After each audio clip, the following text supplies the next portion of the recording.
Biasanya Pak, KPU di tingkat kabupaten itu godaannya apa sih bicara? Mungkin modusnya seperti apa ini biar teman-teman hati-hati gitu, biar teman-teman kalau penyelenggaranya jujur, maka orang mau terlibat dalam pemilihan. Assalamualaikum, selamat datang di channel Keluarga 537. Mumpung ketemu Pak, mungkin ada hal yang mau dipesankan kepada kawan-kawan kita di KPU tingkat kabupaten. Kebetulan kan teman semua Pak. Ya.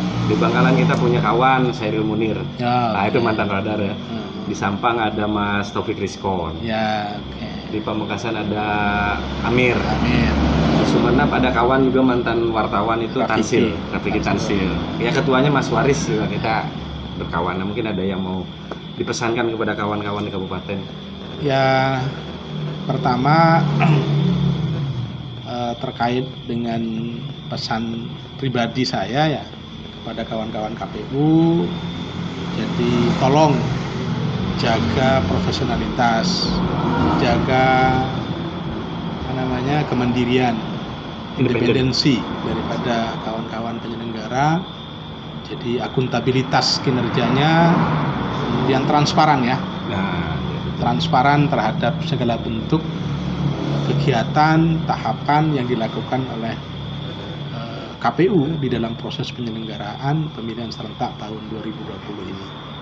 Karena 4 hal itu menjadi landasan untuk kemudian menuju tangga kesuksesan penyelenggaraan pemilihan serentak tahun 2020. Dan ini akan menjadi sebuah semangat lah bagi seluruh pemilih untuk melakukan pemungutan, hadir di TPS pada tanggal 23 kalau September. Kalau penyelenggaranya jujur, ya, maka orang mau terlibat dalam pemilihan. Ya. Kalau penyelenggaranya tidak jujur, respon masyarakat juga negatif ya untuk melaksanakan pemilihan. Nah, itu yang kami tekankan ya. Jadi di unsur penyelenggara ini banyak hal yang telah dilakukan proses untuk menjaga, sudah diatur lah kode etik ya bagi kawan-kawan penyelenggara pemilu, sangat ketat sekali. Maka ketika kemudian kawan-kawan ini melanggar kode etik, melanggar prinsip-prinsip penyelenggaraan, maka akan ada konsekuensi. KPU di tingkat kabupaten itu godaannya apa sih? Ya banyak ya, banyak sekali godaannya. Salah satunya adalah yang sudah terjadi ya terkait dengan persoalan money politik ya. Fenomena ini menjadi sesuatu perhatian kita ya. Bagaimana kebijakan kita ini sudah ada peraturan terkait dengan gratifikasi. Itu sudah diatur. Ada pengendalian internal di kita untuk kemudian memastikan bahwa penyelenggara kita ini betul-betul menjadi tauladan lah dalam rangka upaya mencegah atau minimalisir terkait dengan terjadinya money politik. Ini dari unsur penyelenggara dulu yang harus diprioritaskan. Kita sudah ada perangkat sistem aturan sebagai pengendali internal untuk kemudian sebagai langkah-langkah antisipatif untuk kemudian kawan-kawan ini jangan bermain lah terkait dengan persoalan money politik. Siapa yang berhak mengawasi anggota KPU, Pak? Masyarakat semuanya, semua elemen bisa lah. Jadi di internal juga ada, di internal KPU, di Bawaslu juga ada ya. Apalagi kemudian unsur terpenting ada penyelenggara khusus dalam hal ini ya DKPP, Dewan Kehormatan Penyelenggara Pemilu ya, di samping masyarakat nanti secara luas untuk bisa ikut mengawasi terhadap kinerja daripada teman-teman KPU di berbagai level ya, tidak hanya Kapkota tapi juga provinsi dan pusat. Ini yang menjadi ikhtiar kita sebagai upaya memastikan bahwa kawan-kawan ini tidak melanggar rel-rel ketentuan yang sudah diatur dalam undang-undang. Biasanya Pak, calon-calon itu mendekati teman-teman KPU seperti apa Pak? Kan juga mereka takut juga sebenarnya kan, satu sisi kan takut Pak. Tapi upaya-upaya itu kan pasti dilakukan dengan berbagai cara. Mungkin modusnya seperti apa ini biar teman-teman hati-hati gitu, biar teman-teman KPU hati-hati. Ya bukan calon sih, mungkin oknum pendukungnya kan gitu, enggak langsung calon kan. Gimana mereka mendekati anggota KPU itu? Ya banyak cara ya terkait dengan persoalan misal jadwal kampanye ya. Nah, diatur di dalam undang-undang bagaimana asas keadilan, pemerataan menjadi penting. Teman-teman harus betul-betul memahami regulasi tentang kampanye ya. Kemudian juga terkait dengan proses rekrutmen ad hoc ya. Jadi penyelenggara di tingkat kecamatan, di tingkat desa itu kan betul-betul harus steril dari kepentingan para pihak yang tentu saja nanti akan mencederai terhadap berjalannya proses pemilihan itu.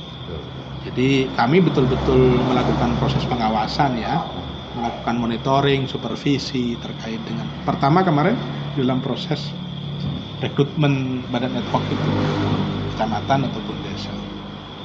Kita sudah ada regulasi yang betul-betul ketat ya, tidak boleh kemudian anggota partai politik selama kurang lebih 5 tahun, tidak pernah menjadi tim kampanye. Ini menjadi aspek yang terkait dengan para pihak dalam hal ini yang partai politik ya.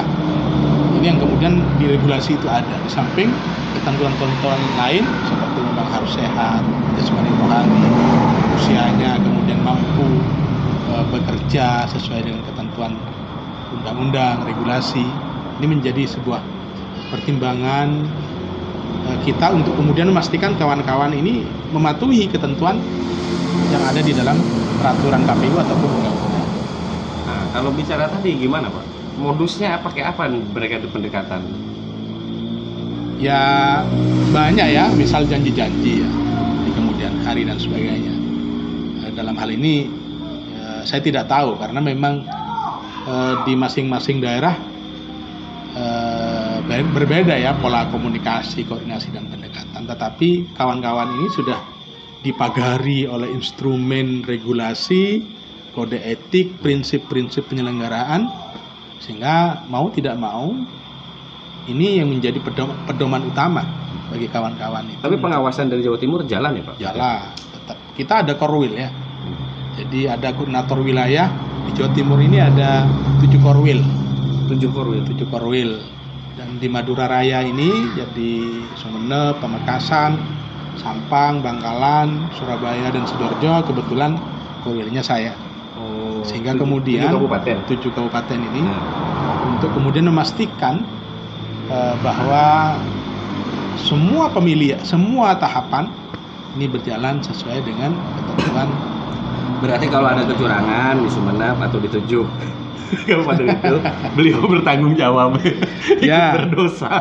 Ya, tentu saja itu menjadi kewajiban kami ya, siap. Karena tupoksi utama kita adalah mengkoordinasikan, mensupervisi, memastikan. Sampai membuka, nggak Pak, membuka pintu sebesar-besarnya nggak untuk masyarakat melaporkan. Seandainya kan masyarakat tidak mau lapor ke Bawaslu, tidak mau lapor ke instansi yang ada di wilayahnya gitu. Membuka pintu nggak Jawa Timur? Oh iya, silahkan saja. Kami terbuka ya, kami transparan saja. Silahkan ketika ada masyarakat, misal ada beberapa ketidakpuasan ya terhadap kinerja kawan-kawan, saya rasa kami welcome. Baik itu kemudian secara langsung datang ke kami atau kemudian pakai surat ya.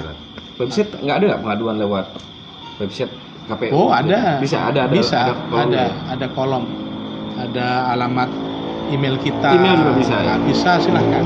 Kita sebagai lembaga yang independen, terbuka, transparan, bisa segala satunya itu masyarakat bisa menyampaikan kepada kami. Tentu saja selama ini Madura menjadi atensi ya,